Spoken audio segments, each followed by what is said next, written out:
Thanks very much, Connor. I think truth in advertising, I'm very relieved to see that my talk is now headed Reflections on Academies, rather than as the title I was originally given, which was Academy Practices, which of course has slightly that strange and unnatural hanging pendant in the air attached to it. So it seemed to me it was a good time to reflect, partly as a result of this avalanche of really terrific data that we're looking at today. It's also, from an art perspective, 10 years in. We opened our first school, Burlington Days Academy, back in September of 2006. And until yesterday afternoon, it also looked as though we had possibly a brief respite from political activity. Well, that has changed, so it may be that we don't get much of a break in terms of the stream of announcements coming from the department, but still it's a good moment to look, let me call it 14 or 15 years on, at sort of how we've done on academies.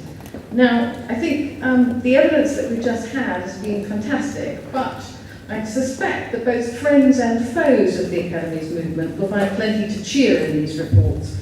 I think Sherlock Holmes remarked wisely that evidence is a very tricky thing. It may seem to point very straight to one point of view, but if you shift your point of view, you may find it pointing in an equally uncompromising manner to something entirely different. So, you know, it depends where you look on these sorts of data. So to the point where it's tempted, rather like Chu and Lai, when asked by President Nixon about the impact of the French Revolution, it's reported to have said that it's too early to tell. Now, that sadly turns out to be an apocryphal story, which in fact referring to the Paris student demonstrations that were 4 years earlier. There are things clearly that we can tell about the Academies movement, but I think it's really important to remember in all of this that we're still in the very early stages of a radical change to the system. Many of the maths that we're looking at here have really only just come into existence. Particularly in primary, most of these schools are very young and new. We also have to remember, I think, that there was not, these are non-random choices in terms of the schools. By and large, the maps that we're looking at are focused on some of the most difficult schools in the country. The original sponsored academies, after all, were selected from those 200 schools judged to be the lowest performing in the country. So I want just first of all quickly to comment on some of the data, particularly the EPI and the DFE figures, to say that I think one of the difficult things is we're looking not just at sort of a relatively new movement, but we have the slightly distorting effect of the baby mats, if you like, the new, not even chain, you could hardly call a 3-school mat a chain, a little cluster. Now, they're clearly more subject to volatility, and I think if you look at the EPI figures, they're disproportionately represented at both the top end and the bottom of the two lists. I think the LSE elements have provided some very useful nuancing of the tables. Broadly, I would take it to read that autonomy makes a difference if you have capacity. The sponsored academies are overall making a difference, but converters have tended to improve only where there was capacity at the outset. In the Michael Barber words, you can unleash greatness, but only if it's there to be released. It's very tough if you're talking about schools that don't have the internal capacity to do that. And so we're looking really at the, sadly, all too small group, I think, of consistent performers among the maths who are adding value. What can we say about them? Well, I think there are very different organisations in that sort of small select band, but I think there are 3 things at least that are common to them all.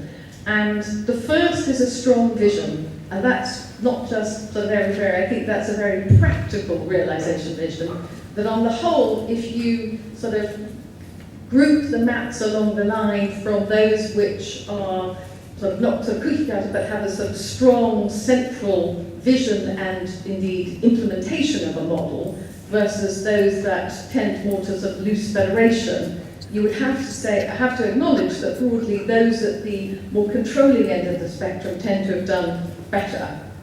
I think they also have high expectations, and again, high expectations is one of those apple pie and motherhood phrases. No maps, no LA, nobody, no school is boasting about its low expectations. But I think those that have succeeded have given real force to that argument, have a very specific idea of what high expectations mean, and put the muscle behind making sure that they deliver.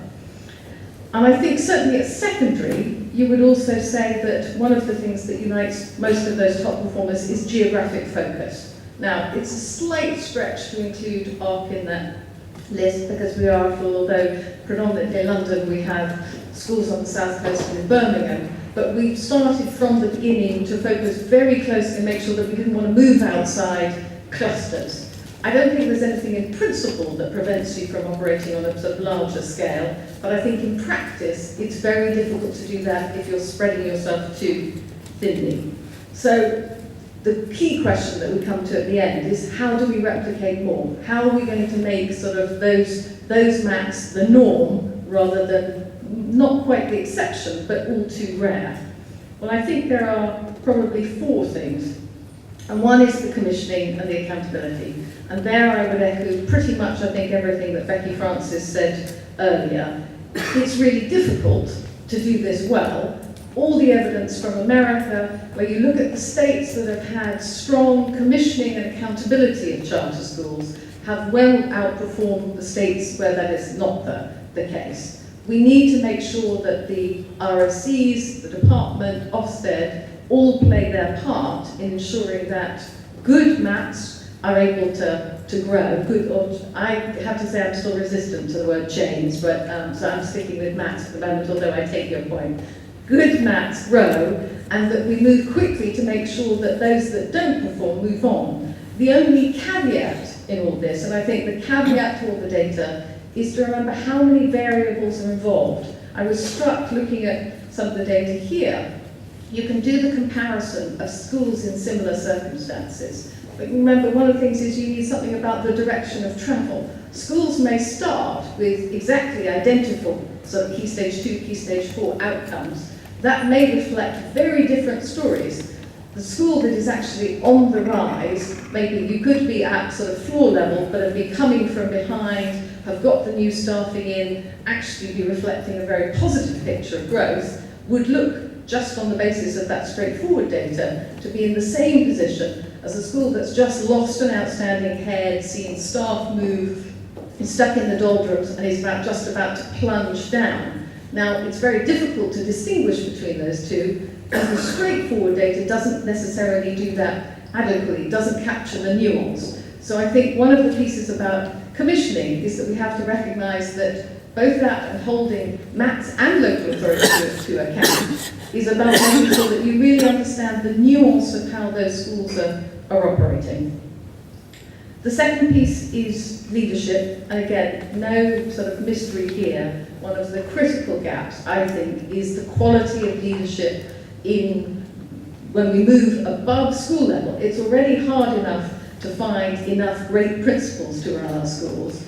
It's a very different set of characteristics that you need when you move first to executive headship and then to run larger maths. I know that the DfE has done much work to try and sort of develop leadership and training programs, but as we were just discussing with Michael Wilkins, who now in his retirement, semi-retirement as of yesterday, is going to be doing work with some of the principals in Outwood Grange to develop them. The problem, of course, is that Michael isn't replicable or scalable, at least not easily, not we worked so far how to do it.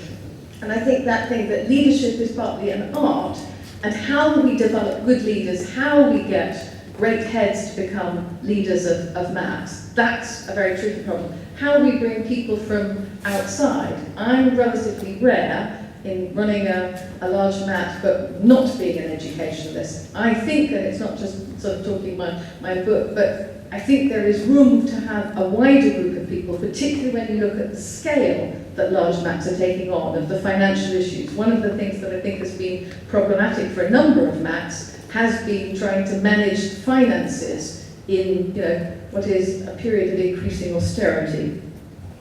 The third piece won't be a surprise, but is I think the biggest problem for everyone is about quality of teaching.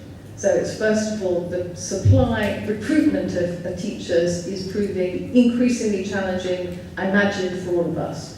We spend, and we would say at Ark, probably the central focus of our work on school improvement is around developing the teachers for the group.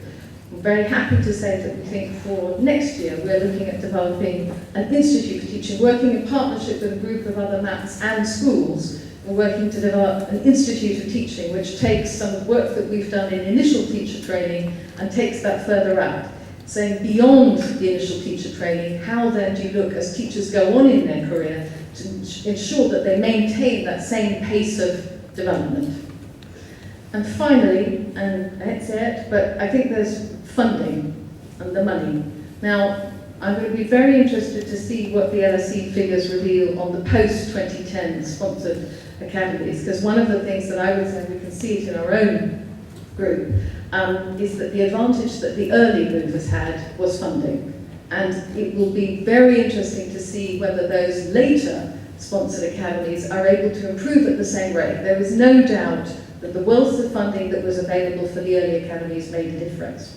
And again, with the possibility, I guess, with the new Prime Minister that things could be revisited, I'll make a possibly futile plea to say that if you're going to invest in anything in this country, you want to invest in education, and that the place that it would make most difference is precisely in the most difficult, the most challenging schools. We can turn things round, and it's not all about money, but boy does money make a difference. So perhaps on that happy note, I will conclude, but only otherwise I want to sort of really welcome the data. I thought the sort of 3 different reports have enormous riches for us to get to grips with. I think we're only at the beginning of having really sophisticated measures of what we're doing, and I think all of us in the Academies movement welcome that data and want to make sure that we use it more, not only to sort of goad ourselves to better, but to make sure that good practice is spread. Thank you very much.